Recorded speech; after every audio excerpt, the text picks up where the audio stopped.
Hi, I'm Gloria White. Today is July the 17th, 2025.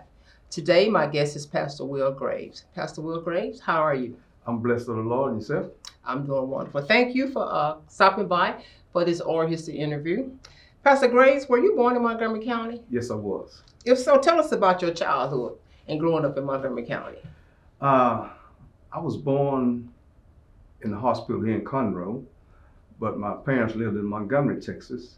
So that's where I was born and raised in Montgomery, Texas. Was educated in Montgomery Independent School District. Started out, we was integrated school. In the 6th grade, we integrated, and from that point on, I was dealing with all different types of people. Graduated Montgomery High School in 1976.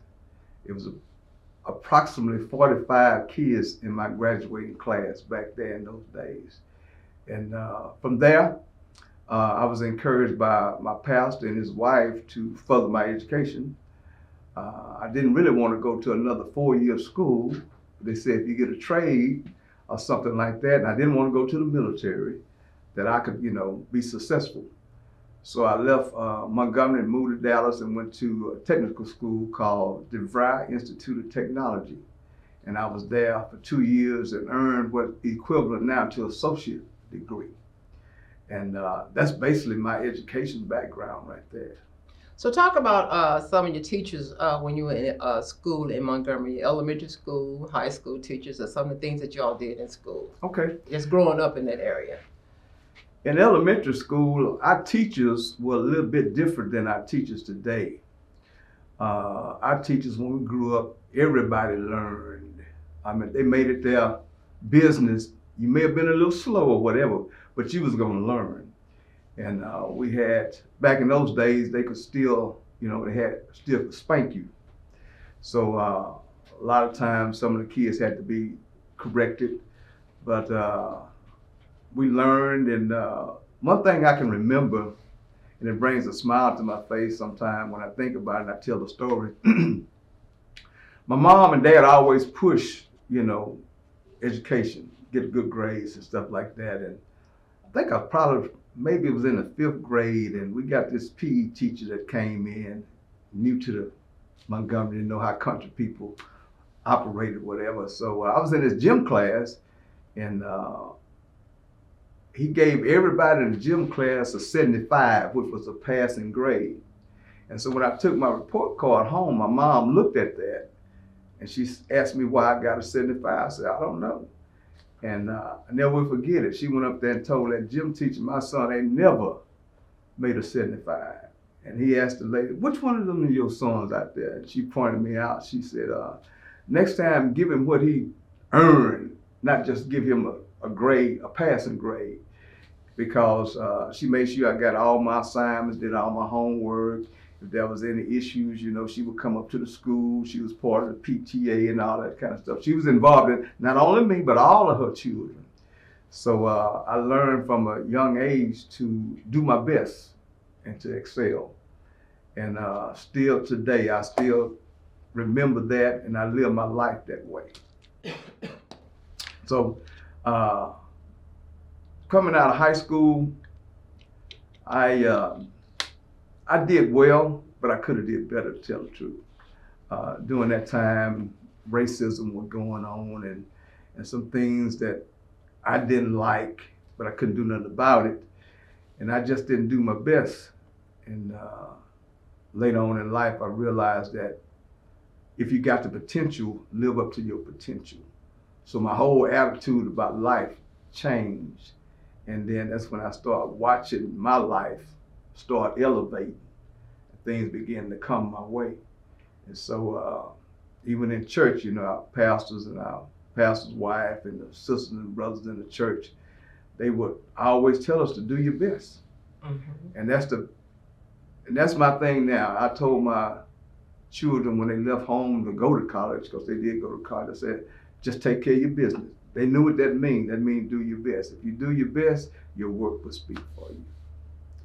That's basically what happened, during my educational years. Now, when I got to DeVry Institute of Technology, I was in for a shock because some of the guys who started the electronic school with me, their high school already had an electronic program. So we went in to take this test, and they walked out of the test, and I asked them, how did y'all finish the test so quick? They said, well, we had basic electronic at our high school. But in Montgomery, we had a small high school, so I didn't get a chance to get the basic electronics. So I had to hurry up and catch up with them so I could be on the same level with them. But that doesn't mean that Montgomery didn't give me a good education. They just didn't offer what a big school would offer. Because my high school was a 1A high school. Back then, in those days, it was a 1A. And then the biggest school you would have would be a 5A. And most of those guys came from 5A schools. But that's okay. Because once I realized that, I didn't have that opportunity, all I had to do was just study a little bit more. And if I had questions, they would ask, help me with the questions, or the teachers would help me with the questions. But on a scale of 4.0, I came out with a 3.54. Wow. Yeah, so I had to get with it. So once you, tell us your parents' name. My father's Will Graves Jr. and my mother's name is Gracie Louise Graves. They was married over 50 years before my father went to be with the Lord. My mom is still living. She's 92 years old. My mom and dad had 4 children. I am the oldest of the 4. And then they raised 2 other children after us. So they raised a total of 6 children. And they took real good care of us, provided for us, did everything that they should do as parents. And my goal was, because my dad, he raised 6 children, my goal was, because I only have 2, if I could be half the dad that my dad was, I think I did a good job. But my mom worked also. One of the things that I really remember growing up when my mom was working, she works a shift 3 to 11. And sometime my dad said, come on, because my mom had her own car. Said, come on, we're gonna go for a ride. So he would get us all in the car when we was kids, and what we'd do, he'd go down and meet my mom so she didn't have to drive back by herself. And here in Conroe, there used to be a place, there's a Walgreens there now on 105 and 75. Used to call it the Dandy Dog Stand. I don't know if you remember that or not, but my dad would stop by there and he would get us all a drink, a root beer float or something like that. And I always loved for him to go and we'll drive back with my mother, because I knew that we'd get a chance to stop by and get us a little treat there at the Dandy Dog Stand. Wow, yeah. So your mother worked here in Conroe? In Conroe. My dad worked here in Conroe too. He worked at J.C. Penney's auto department. Okay. And he worked there. The amazing story about that, he worked there 13 years. And then they went out of business. The auto department went out of business, so he got laid off. But the awesome thing about that is he had enough years in to qualify to get Social Security. We don't know how that worked out, but in order for you to get Social Security back then in those days, you had to have at least 13 years of service. And some kind of way God fixed him to be able to get the job as a mechanic and work that 13 years, and they closed down. Wow. And he got his Social Security. So what did he do after retirement? He did just about anything. That he wanted to do. Yeah. He did just about anything, but his favorite thing was he liked to work with scrap metal in cars. Like I say, he raised 6 kids and all of us had an automobile. Not the same one, different ones. Not some of the cars were hand-me-down, but most of us, when we got to high school, got our driver's license, we had a vehicle that we could drive. And my mom, she worked, I think, I call it a nurse's aide. I don't know what they call it now. But that's what she did. She had a calling for that. She liked to take care of people, sick people, old people, or whatever. That was her calling, and she did a really good job at that. So after you graduated from, the technical school, what did you do after that? Well, I got a job. 6 months before my graduation, companies came to our school to recruit new hires. and there was this company called Spirit Univac. And they came looking for minorities. I don't mind saying it because affirmative action had went into effect then. And because of that, they was looking for 3 guys to start out as electronic technicians working for the company. And they hired 2 Mexican guys, or 2 Hispanic guys, and 1 black. And that's how I got my first job. Okay, and where was that at? First job was in Houston. Oh, so in Houston. Yes. So you went from Dallas. So you moved from Dallas to Houston. Yes, I Okay. did. And what was the company? What was the name of the company? Spirit Univac. Spirit Univac. Yeah. Okay. Our competition was, everybody know about IBM, Oh, but a lot of okay. people didn't know about Spirit Univac. So IBM was our competition. We had a good product, but IBM had the name. It had been out there for a long time. Okay. Yeah. So tell us, how long did you work for the company? Had you went in when did you meet your wife? When and where? Okay. I met my wife at a house. A friend of mine who worked for Spirit Univac, we had went to New Jersey to do some training there. And on the way back on the plane, we were sitting side by side. He said, now when we get back to Houston, I got this young lady I want you to meet. And I said, okay, well, when I got time, we'll get together and meet. So about 6 months went by, and I got some time, so we went over there to meet her at her house. And she was going to Sam Houston State University in Huntsville. Mm-hmm. And we just met, exchanged numbers like you normally do, just being cordial. And I guess probably about 2 or 3 months later, I asked her out on a date. And we went out on a date. And I realized then, if I was going to get married, this would be the person that I would get married to. So the job that I had at Spirit Univac was enough to take care of me as a single young man. But if I was going to get a wife and a family, I knew I wasn't going to be able to make enough money there at that time. So I went seeking other employment, and I had some friends who worked at this company called Schlumberger. They had went to drive with me also, and they said, hey, if you're looking for a job, we're hiring over here. So when I got the job, the young man that interviewed me asked me how much I made and how much I wanted to make. So I told him, he said, well, what you make there, we pay out, because I had about 5 years experience then. He said, we pay out new hires more than what you making over there, and you've been there 5 years. So I made a decision. I went to talk to my boss, and I'm thinking about leaving the company. And he asked me what could keep me. I said, well, what kind of increase could you give me? And he couldn't match it. And so I switched companies, gave him my notice, switched companies, and started working there. And I knew then I was making enough money to get married. So what happened was, I proposed to my wife, my girlfriend then, and we got married in June 26, 1982. I had been on the job probably about a year and a half. And on my honeymoon, we was in Corpus Christi on the honeymoon watching TV, and a news flash came on that Schlumberger has had a major layoff on my honeymoon. So I couldn't call then because it was in the afternoon. So in the morning, I called my boss and he said, well, Will, you made the cut, you didn't get laid off. But when I got back, they had another layoff in September. I got laid off then.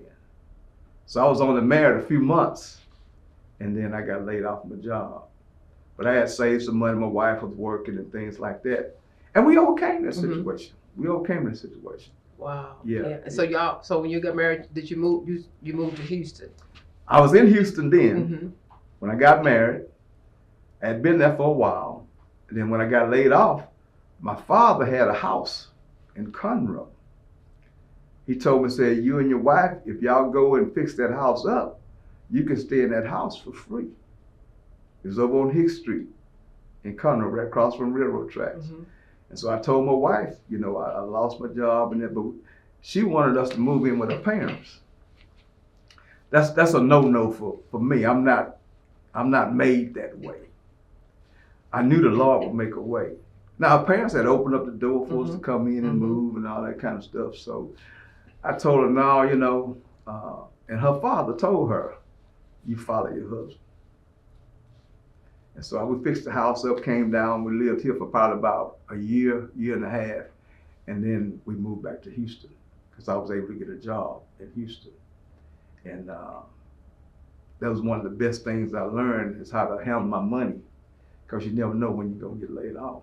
So if you get laid off, you got to have something to fall back on. You got to have a little nest egg. And so the little nest egg that I had and what she was making, you know, we made it through that difficult situation. So when after y'all got married, when did y'all have y'all first child? We was married 5 years. 5 years. Our children, I always tell people my children was planned. So we had our first child in 1987. And we had our second child 5 years later in 1992. And we got 2 boys. And we had already said that, you know, we wanted 2 children. We decided that before we got married. We wanted 2 children, whether they 2 boys, 2 girls, or a boy and a girl. And so after we got the 2 boys, we kind of thought about it, that maybe we ought to try for a girl. And I got to talking to my dad one day, and my dad said that he had prayed and asked the Lord to send him grandsons. And when I heard that, because all my dad's children who have children are boys. Really? My dad knew how to pray. So when I told the story to my wife, and she looked at the situation, you know what? God done answered your dad's prayer. So if we have another child, it's probably going to be a boy. And we had already agreed that we were only going to have 2. But we thought about going for another one, but we didn't go for another one because I believe we would have had another boy because of my dad's prayer. So you stayed in Houston. How long did you stay in Houston before you moved back to Montgomery County? Long time. Probably about 30 years. 30 years. 30 years. And the move back to Montgomery County is because I got a call from God. And that caused me to move back to Montgomery County, which was a good move. But, and the reason why I went to Harris County was because at that time, you couldn't hardly find an electronic job in Montgomery County. You know, the population just didn't do it, and the companies that was here just didn't provide that type of opportunity. So I had to go to Houston in order to use the skill that I achieved while I was in technical school. So you answered the call of the Lord on your life. You came back to Montgomery County. So what did you do once you got back to Montgomery County after answering the call from the Lord? Well, I was in ministry for 17 years before I came back to Montgomery County. So what was happening is I was living in Houston. I was working in Sugar Land, and my church was in Conroe. But where my house was, it was 32 miles to my job, and it was 32 miles from my house to Conroe. So I was in the middle. I was in the middle because we timed it. And so when I got called into the ministry, this lady told me, said, Will, you're going to be a full-time pastor one day. And I wanted to be a full-time pastor, but it took 17 years for it to manifest. And the week that I turned in my resignation to be a full-time pastor, this lady passed away. I didn't get a chance to tell her she was a prophet. Because what she had told me had came to pass, but she passed away the same week. That's why I'm in Montgomery County now, because my goal was to be close to my church. And so in order to be close to my church, I had to move here. So I had to, for that to happen, I had to talk to my wife, because my wife is a city girl. And got her on board with that, got my children on board with that. And then once we moved here in Conroe, we had a house built. Had bought some property. We had bought the property 10 years before the house was built. So we was I was prepping them to come, and it's been a blessing. It's good to be able to wake up in the morning and don't have to drive 32 miles to where you work. So God had a plan for me. I know you had one location on First Street. Did. Uh-huh. Okay, let me tell you about that. Tell us about that. Was your first church on First Street when you came to Conroe? Our first church building that we bought was on First Street. We started out renting a room at the Holiday Inn. Oh, here in Conroe. Yes. That's where we started. When God called me into the ministry, he said, Will, I want you to go to Conroe. I want you to start a church. I want you to pastor the church. I want you to call the church Conroe Bible Fellowship Church. And I told my wife that. My wife, only thing she told me, said, make sure you don't hear from God. Because most of the time you go and you take over a ministry. But we starting out with no members at all. Just me, my wife, and my 2 boys. We ran an ad in the Conroe Courier to let them know that a new church was coming to town. Our first service, we had probably about 70 people. Most of those was family and friends that I knew. Second service, we only had 1 person show up besides us. But I knew God had called me, so I couldn't give up. And my wife knew that God had called me. I didn't quit my job, anything like that. But we started out there. And one evening when I got home, Pastor Dipman, William Dipman, I had never met him in my life, never met him. He called me and says, is this Pastor Graves? I said, yeah, this is Pastor Graves.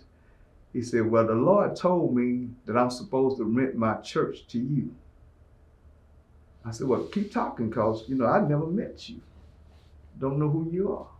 He said, well, I got a church over here on First Street, and we're getting ready to buy a new facility. And the Lord said that you are to rent it to Pastor Graves. So I came down on a Wednesday, I believe, and took the tour of the church. And it was just what we needed. Because we had went from the Holiday Inn. From there, we went to Conroe Towers. They got a room up top there. We was renting that out. Now, we had no problem planning to rent or anything like that. Church began to grow. People were beginning to come. But we wanted our own facility. And so Pastor Dillman and I worked out a deal to rent it. And we could afford to rent. And I went to him one day because the way he had it set up, it wasn't my style. I wanted to make some changes to it. And he said, well, Pastor Gray, if you want to make some changes to it, you buy it, you can do whatever you want to. And so we talked to the church and the members of the church, and we bought it from him. And that was our first church there. And as the church began to grow, we didn't have room for our children. So our children really forced us to do something else. Because we had a big enough room for the adults for me to preach and everything like that, but we wanted the children to have their own little spot they'd go to. And I told the church, start looking for land. I didn't live here, but when I come up on weekends, I would drive around and I would look for property. And I was driving down, it's Airport Road now, but back then I think it was 1484. There was this sign there, had tree limbs and everything was covenant, but I saw it said for sale. And so I stopped, got in my car, I pulled the limbs back, and wrote down the phone number. Called my real estate agent, and she called the people. It was still for sale. And I think they wanted $50,000. No, they wanted $60,000 for it. That's 4.5 acres. That's cheap. But I told my agent, I said, how long has it been for sale? He said, it's been for sale about 12 years. Ooh. No, but never sold. And I said, tell them we'll give them 50 cash for it. And they came back and said, if you want it, you got to pay 60 for it. I said, wait 30 days. I told my realtor, let's wait 30 days and see. 30 days, they called me back. So you pay cash? I said, yeah, we pay cash. What you gonna do with it? I said, we're gonna put a church there, but that really doesn't matter. I tell you, we are gonna put a church there. Where you gonna put a church? We'll give it to you for that. And so we got it for that price. Because where the church is located, it's a good location for a church, but it's not a good location for a business because it's in a curve right there. But it's ideal for a church. And I asked some of the people who grew up in Conroe, been here for some years, they said that nothing has ever been on that property. And so I knew then God was saving that property for Conroe Bible Fellowship Church. Wow. And yeah, I can testify to that because I grew up in Willis, and we used to come to Conroe on that road. Okay. It was nothing but woods over there. All woods over there. Yeah. All woods over there. Yeah. So you have bought the property, and y'all was still at your property, your old church That's on correct. First Street. That's correct. So, and how long was it between you actually moving to the new church that you all built? What was the time frame from that location from First Street to Airport Road? It's about 3 years. 3 years. Yeah, and there's some reasons behind that too.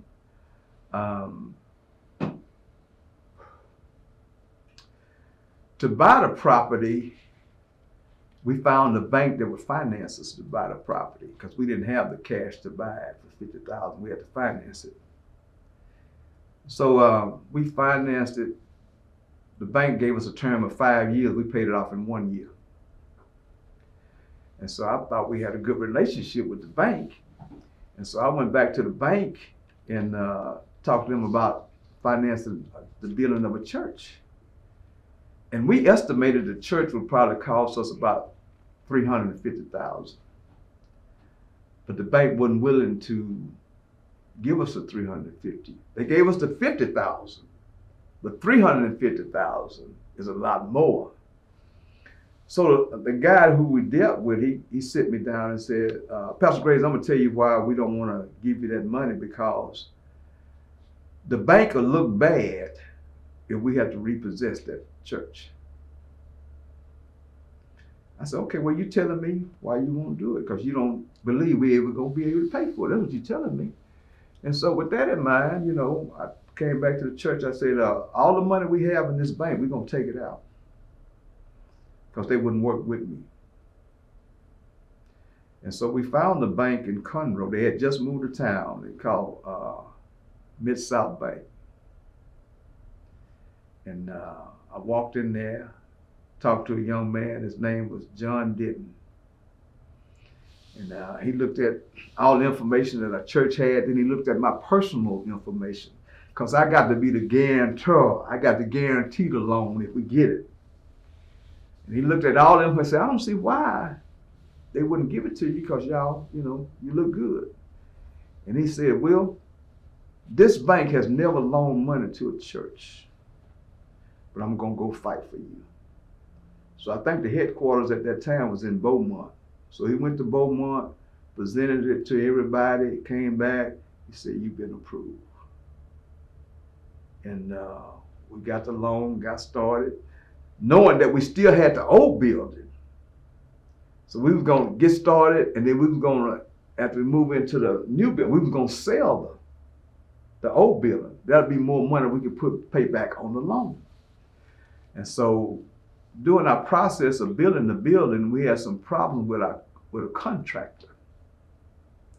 And that's what slowed us down. So when you do business, you learn stuff. And so what we learned was, one of the contractors was buying stuff from his supplier. We were paying him, but he wasn't paying the supplier for the stuff. So we got a letter from the supplier saying, we got a lien on your property because you got some of the stuff in your building that has not been paid. And so that really upset me. So I wanted to go back country on it, but I didn't do that. I stayed professional. And my wife has a friend that she was working at her company that was a lawyer. Mm-hmm. And she sought advice from him. And we took his advice. And so as a church, our money is donated. We don't sell cars, we don't sell stuff like that, because if I had a car business or whatever, I can just sell a few extra cars and get that money, and we can take care of that lien that's on our property. So I went before the church and told them what's going on. I said, we need, we got, in order for us to continue on, because my project had stopped. people in town were saying they done ran out of money.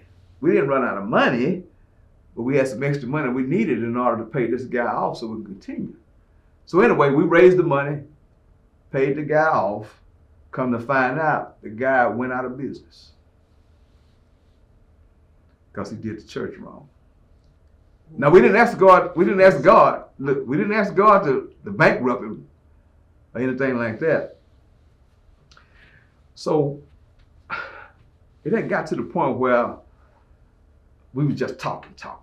And I got called for jury duty off my job. You know, I told my boss, I got this jury statement. I got to go to jury duty. He said, okay, well, you got to go to jury. That's fine. This day I went, it was on a Monday. I never forget it.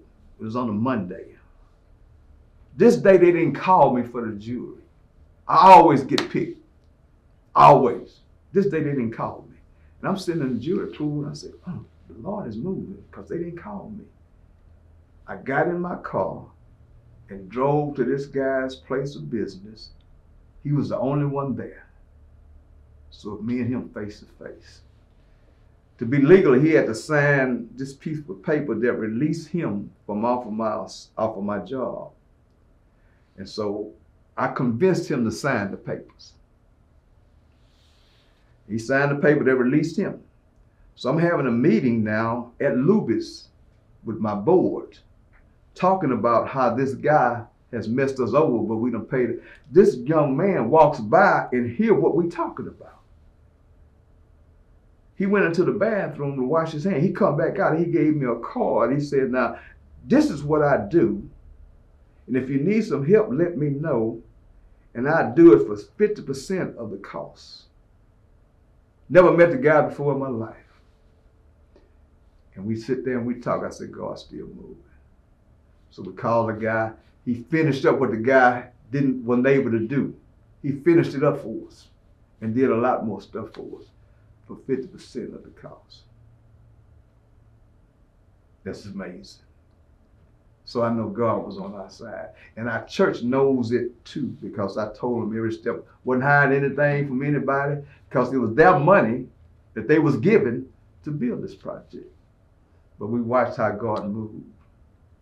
And he's still moving. Still moving. That's a wonderful story, and each step of the way. And so, what year did if y'all went through all of that? So, what year did you all actually? What's the completion date and the day that you guys actually moved into your? We moved in October 2010.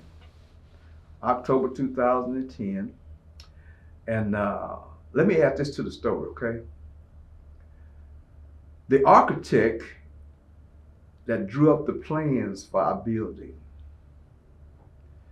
every so often he'll do a project for free. When we was over on First Street, I had a handyman working on my building to do some stuff for me. His name is Mr. Milton Murphy. He said, Pastor Graves, if you ever want to build, I have this friend who lives in my neighborhood who does projects for churches for free every now and then. Don't do it from all, just every now and then. And so when we decided to build, I got his number and called him. And he was anxious to do the project, and we didn't hear from him for about 6 months, and he called me back. He said, Pastor Graves, I'm sorry that I didn't get back with you, but I've been battling cancer. So I've been in the hospital. But I'm out the hospital now, and I'm ready to get started on your project. And he drew up all the plans, did everything. Because while I'm at my job working, God is telling me what he wants the church to look like. So I'm sketching it out. Now, I never take no architect class, but I'm sketching it out on a piece of paper. How many rooms, what need to be here. I give it to my architect.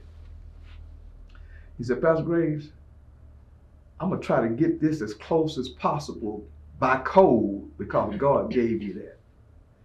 And so he did all that for free. So after the building was built and we moved in, I said, his name is David Foster. I said, Mr. Foster, if you had to charge me the going rate, how much would we have to pay you to do the work on the building? He said, my fee would have been $35,000. He did it for free. Did it for free. Wow. Yeah. That's amazing. That's what we say all the time. God was. Not only we say, wow, but God is good. And he's still working. Still moving. Still working. Still working and moving on our behalf. Now, people can say whatever they want to, and I don't know their story, but this is our story. And our members done seen it happen. So if you serious about the Lord, stay serious. If you're not serious, get serious. Because he made promise to his people. Wow. And so y'all been there since 2000. So y'all been there 15 years. So October will be y'all 15 years, right? 2010. Uh-huh. We'll be there 29 years. No, take that back. You're right. I'm thinking about. And the new location, your last location, the new location you're in. Yeah, that's right. The new location, 2000. I'm thinking about how long I've been in ministry. So how long have you been in ministry? It'll be 29 years this year. 29 years. Yeah, we started in 1996. That's when I got my call. And you started while you were still working, right? That's correct. That's correct. Okay, so once you retired, you were able to actually put more effort into your ministry, and so you retired, what, 15 years ago? You retired at age 55. You told me you retired age 55. Age 55. Yeah. Age 55. Yeah. So like after I got called into the ministry, it took me 17 years to go full-time ministry. Okay, 17 years. Yeah, and I told my wife I'm not leaving my job until the Lord tells me to leave. Because most ministers, when you get called, you want to serve the Lord and be a successful pastor, preacher, whatever. You want to be a success. But you can be a success still working. Because at that time, my ministry hadn't grew enough to, pay me enough, I guess is what you want to call it. My salary wasn't enough. So I didn't have a problem doing it. The Lord fixed it well. Tell you the story. When I started working for the company in Fairfield Industries, that's where I worked there 25 years, that's where I retired from. I couldn't say retired, that's where I resigned from, but I had 25 years of service. When I first started working there, their hours were 8 to 5. Now, when I got called into the ministry, I watched God do something. They changed their work hours from 6:45 to 3:45. Because I could not leave Sugar Land at 5 o'clock and make it to Conroe to Bible study by 7. And I wanted to have Bible study. And so they took a poll one day, and the people who worked in my area, because they were trying to do something to reduce the traffic in the Houston area. They got the contraflow lanes and all that. This was during that time. I think Captain Whitmire was the mayor at that time. And they came up with 6:45 to 3:45. And I'm saying to myself, God's moving. Because I can make it now. And what I would do is I had a membership to President and First Lady. That was a fitness club back then in those days. They had one in the Woodlands. So I would leave Sugar Land, stop by the Woodlands, take me a shower, freshen up, change clothes, and be able to make it to the church for Bible study. Wow. That's what I say all the time. But God was moving. God was moving. And when we built the new church, because I was still working at that time, my architect said, I'm going to have your shower put in your restroom. And he did. But before that happened, if I had to work overtime or something, what I would do is when I got to my old church there on First Street, I had a plastic bowl. Because at that church, there wasn't no hot water in the church. It's old school now, old school church. Mm-hmm. It looked like it had all the modern conveniences in it, but it didn't. So what I would do when I get there, and I needed to freshen up a little bit, I take the bowl, put water in the bowl, put it in the microwave, warm the water up, go in the bathroom, and try to get as fresh as I could, and go teach my Bible study. So you didn't let nothing stop you? You wasn't gonna stop me. I had a call on my life, and God, every step of the way, He took care of every need I had. Still doing it today. That's amazing. That's amazing. That's amazing. And see what's amazing about it? Our church members seen it happen.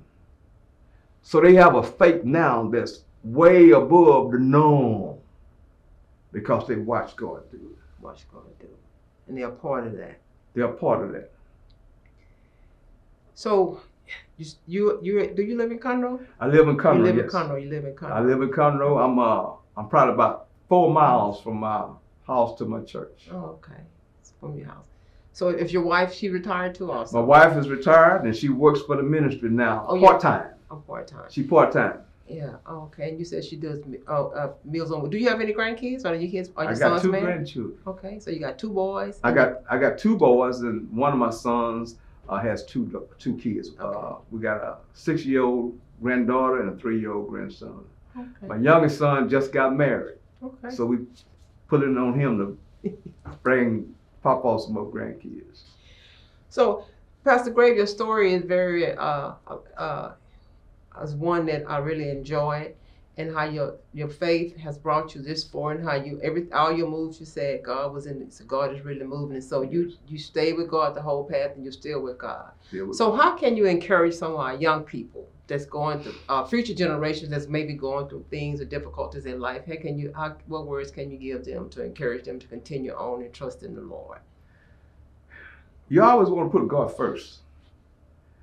Now, I'm guilty after getting out of high school, because I was raised in the church. I'm guilty of putting the Lord to the side. But I understood and realized that we're going to need his help sooner or later. So my advice to the youngsters is, number one, get as much education as you can. But don't depend on your education. Depend on the Lord. We taught our 2 boys, and my wife saw it when she was on her job, and I saw it on my job.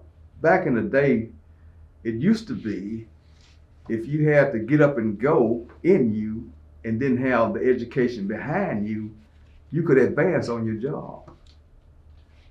But then we began to notice how they put qualifications for this job. These are the requirements for the job. And we started seeing that they put these requirements. You got to have 4 years of college, or you got to have a master's degree. So automatically, if you don't have any of that, you may be able to do that job, but you don't qualify for it. So you got to understand how the system works. Learn the system and then play the system. That's what we taught our boys. Learn the system and play the system. So we told them, going to college is not an option. You going. And me and my wife, we sent 2 of our children to school, both our children to school. That's 8 years, and never took out a loan. Didn't have to borrow any money at all. We believed the Lord for the money. So my kids don't have no debt when they came out of school. And it was amazing, because every time they got ready to go back for another semester, my wife said, well, we got enough money in the bank to pay for their school. So even after they graduated, God was still moving. And they still moving on in their lives now. So high school's not going to get it anymore. You either got to get you a trade, or you got to go get you a degree.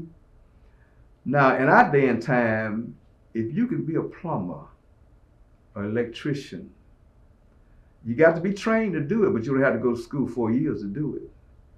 You can make big time money. When I say big time money, you can drive a Cadillac. You know, that's what the kids want. They want the Cadillac. You get one of those, get that training, get that skill, and go to work. You'll do just fine. But if you want to sit behind the office in corporate America, you got to go to school. You got to go to school. And you got to depend on the Lord. And stop hanging around folk that don't want nothing. Hang around folk that want what you want. That's what you got to do. We encourage them to get exposed, to go places. And the sky's the limit if the God's on your side. That's what I would tell us. The children at our church now, I tell them the sky's the limit if God's on your side. But you can't put them on the shelf now. Tell us where your church is located, the address of something. Our church is located at 1035 Airport Road here in Conroe, Texas. Okay. And service hours? Our Bible study is Wednesdays. We start at 7 p.m. We out at probably about 8. Sunday service is 10:30. Start at 10:30. We out about 12 o'clock. So if you get there on Sunday, normally the Houston Texans come on at 12. You might miss about 2 or 3 minutes of the first quarter, but you can get there before the game is over. Okay. Yeah. So anybody's welcome. We're a non-denominational church. We teach the Bible. That's what we call a Conroe Bible Fellowship Church. If it's in the Bible, we're going to teach it. Whether your denomination teaches it or not, if it's in the Word of God, it's going to benefit God's people. They need to know it. So we got Catholics, ex-Catholics in our church, Church of God in Christ, Baptist, Methodist. We got our people from all denominations. And I boldly say this. Now, I'm not bragging, but this is what they tell me. I'm just repeating what some people have told me. They come up to me sometimes and say, Pastor, because I'm a pastor teacher. That's my call. As long as I stay within my call, I do good. So, Pastor, I've been coming here 3 months. I learned more here in 3 months than I did in my other church in 3 years. Wow. That's what I say too. Wow. But as long as I stay within my calling, I'm good. If I get outside my calling, I'm going to mess up. So I stay with my calling. You've been called to teach the word. I'm a teacher. Teach the word. I'm a teacher, and my call is in the Bible. So if some people ask me, so I can show you my call. It's in the Bible. If you read the book of Ephesians, that's what they call the fivefold ministries. You got the apostle, you got the evangelist, you got the prophet, you got the pastor, and you got the teacher. I'm at the end, the pastor teacher combo. That's my call. You're in the fivefold. I'm in the fivefold.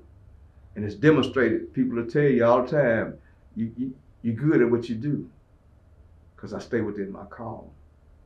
So, I'm not, all of us got to do evangelistic work, try to tell people about Jesus. Mm-hmm.